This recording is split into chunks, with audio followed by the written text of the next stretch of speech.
Welcome to our channel. నేను మీ జాకిర్ హుసేన్. వైజాగ్లో రామానాయుడు స్టూడియోస్కి సంబంధించి కోర్టు కొన్ని నోటీసులు అయితే జారీ చేసింది. సో దీని గురించి డిస్కస్ చేద్దాం. ప్రస్తుతం మనతోటి సీనియర్ జర్నలిస్ట్ యజ్ఞమూర్తి గారు ఉన్నారు. వెల్కమ్ చెప్పేద్దాం. Hi sir. హాయ్ జాకీర్. అయితే సార్ దీనికి ఈ స్టూడియోకి సంబంధించి షోకాస్ నోటీస్ అయితే రిలీజ్ చేయడం జరిగింది. ఏం చెప్తారు సార్ దీని గురించి?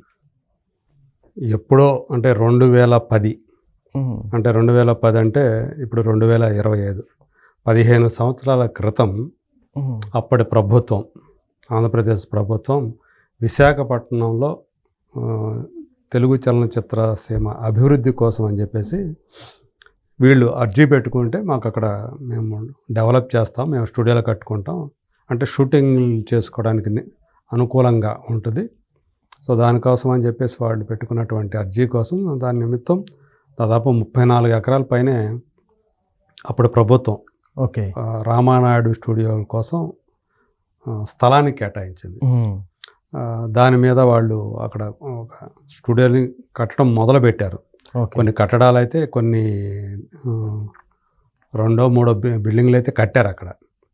అందులో గెస్ట్ హౌస్ ఉంది, ఫ్లోర్ కూడా ఉన్నట్టు, అంటే షూటింగ్లు చేసుకునే ఫ్లోర్స్ ఉంటాయి కదా, అవి కూడా కొన్ని నిర్మించింది. బట్ 34 ఎకరాల్లో అది వినియోగించింది అతి తక్కువ స్థలం మాత్రమే ఆ నిర్మాణాలు చేపట్టింది. అయితే ఇప్పుడు ఎందుకు ప్రభుత్వం మరి షోకాజ్ నోటీస్ జారీ చేసింది అంటే, మేము ఇచ్చిందేమో మీకు ఇక్కడే అంటే ఒక స్టూడియో నిర్మాణం కోసం, అలాగే సినిమా డెవలప్మెంట్లో భాగంగా మీరు చేసినా అక్కడ ఏం చేసినా సినిమా సంబంధించినటువంటి కార్యకలాపాలు మాత్రమే చేయాలి. కానీ మీరు దీన్ని రియల్ ఎస్టేట్ వెంచర్గా మార్చి అమ్ముకునే ప్రయత్నాలు చేస్తున్నారు. కాబట్టి ఈ స్థలాన్ని మేము ఎందుకు స్వాధీనం చేసుకోకూడదు, ప్రభుత్వం ఎందుకు స్వాధీనం చేసుకోకూడదు అని ఒక షోకాజ్ నోటీస్ జారీ చేశారు. అది అప్పుడు రామానాయుడు గారు జీవించి ఉన్న కాలంలో ఇచ్చినటువంటి స్థలం. ఇప్పుడు రామానాయుడు గారు లేరు. ఇప్పుడు సురేష్ ప్రొడక్షన్స్కి ఎండీగా, చైర్మన్గా ఆయన పెద్ద కొడుకు అయినటువంటి సురేష్ బాబు వ్యవహరిస్తూ ఉన్నారు. సో ఇప్పుడు ఏది అయినా సరే ఆయనే దానికి జవాబుదారి. అక్కడ జరుగుతున్నటువంటి కార్యకలాపాలు ఇప్పుడు అక్కడ ఏవైతే యాక్టివిటీస్ చేస్తున్నారో అది ఆయన ఆధ్వర్యంలో జరుగుతున్నాయని చెప్పేసి అనుకోవాలి. మనందరికీ తెలుసు, హైదరాబాద్లో రామానాయుడు స్టూడియో మంచి స్టూడియో ఉంది, జూబ్లీ హిల్స్లో. ఇది కాకుండా రామానాయుడు సినీ విలేజ్ అని చెప్పి నానక్రామగూడ ఏరియాలో ఉండేది.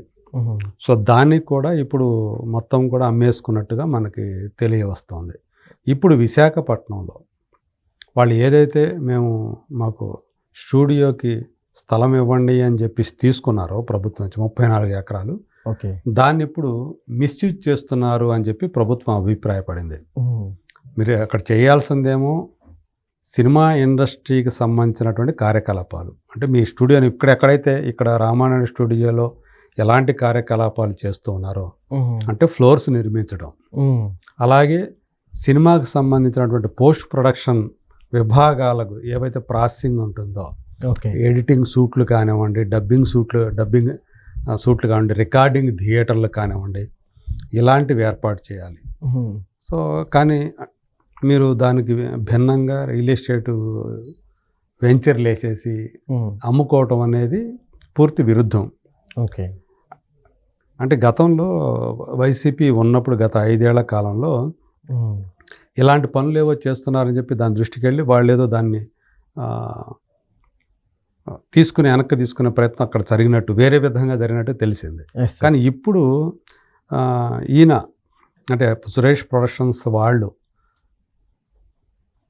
అంటే కూటమి ప్రభుత్వం వచ్చిన తర్వాత దాన్ని మిస్యూజ్ చేసే ప్రయత్నాలు మొదలుపెట్టారు అని సమాచారం అందుతోంది.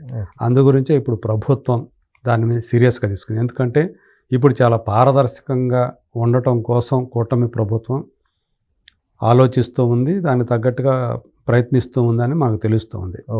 అందులో భాగంగా ఎందుకంటే వాళ్ళు రామానాయుడు గారికి, చంద్రబాబు నాయుడు గారికి అత్యంత సన్నిహిత సంబంధాలు ఉన్నాయి. ఎందుకంటే ఆయన ఒకప్పుడు తెలుగుదేశం పార్టీ సభ్యుడు, తెలుగుదేశం పార్టీ ఎంపీ కూడా. ఆయన ఆ పార్టీలో ఉన్నప్పుడు ఎంపీగా పనిచేసినటువంటి వ్యక్తి. ప్రభుత్వ నిధులతో పాటు ఎంపీ నిధులు అని ఉంటాయి కదా, ఎస్ సార్.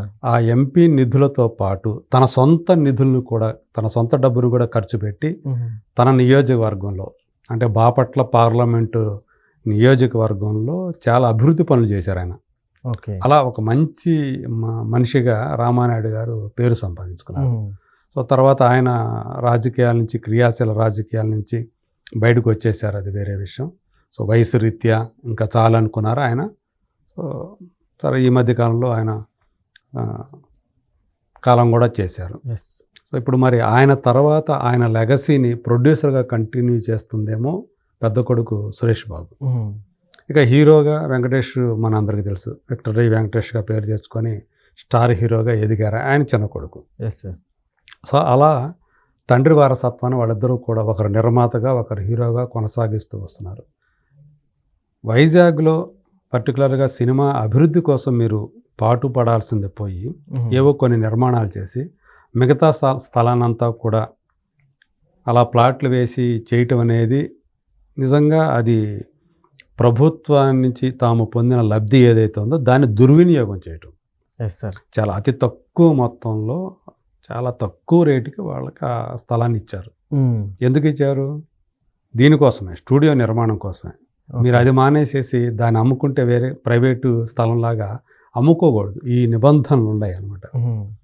సో ఇప్పుడు దాని ఆ దృష్టికి రావడంతో ఇలాంటి జరుగుతున్నాయి. ఇప్పుడు షోకాజ్ నోటీస్ మరి సురేష్ బాబు ఏమని సమాధానం ఇస్తారో చూడాలి. ఓకే. ఆయన ఇచ్చిన సమాధానం కనుక వాళ్ళకి ఇది ఆమోదయోగ్యం కాదు, ఇది తప్పు అనుకుంటే ఆ స్థలాన్ని స్వాధీనం చేసుకోవడానికి ప్రభుత్వం సిద్ధంగా ఉంది ఓకే అని ఇప్పుడు ఈ షోకాజ్ నోటీస్ ద్వారా చాలా క్లియర్ కట్గా చెప్పేసింది గవర్నమెంట్. ఓకే. సో మీరు తెలుగుదేశం పార్టీ అయినంత మాత్రాన, మీ తండ్రి తెలుగుదేశం పార్టీ అయినంత మాత్రాన ఇలా మిస్యూజ్ చేయకూడదు. మీకు ఇచ్చిన దాన్ని ప్రభుత్వం మీకు ఏదైతే ఏ ప్రయోజనం కోసం మీకు ఆ స్థలాన్ని మీకు అలాట్ చేసిందో దానికోసమే మీరు ఉపయోగించండి.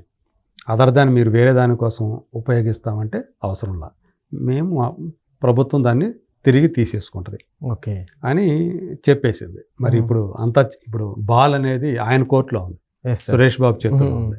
సో మరి ఆయన ఎలా స్పందిస్తారు, ఏంటి, ప్రభుత్వానికి ఏమని ఆన్సర్ ఇస్తారు అనే దాని మీద ఆ స్థలం భవిష్యత్తు ఆధారపడి ఉంటుందని చెప్పాలి.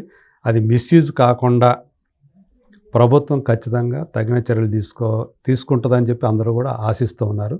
మరి ఏం జరుగుతుందో let us wait and see. Okay sir, thank you.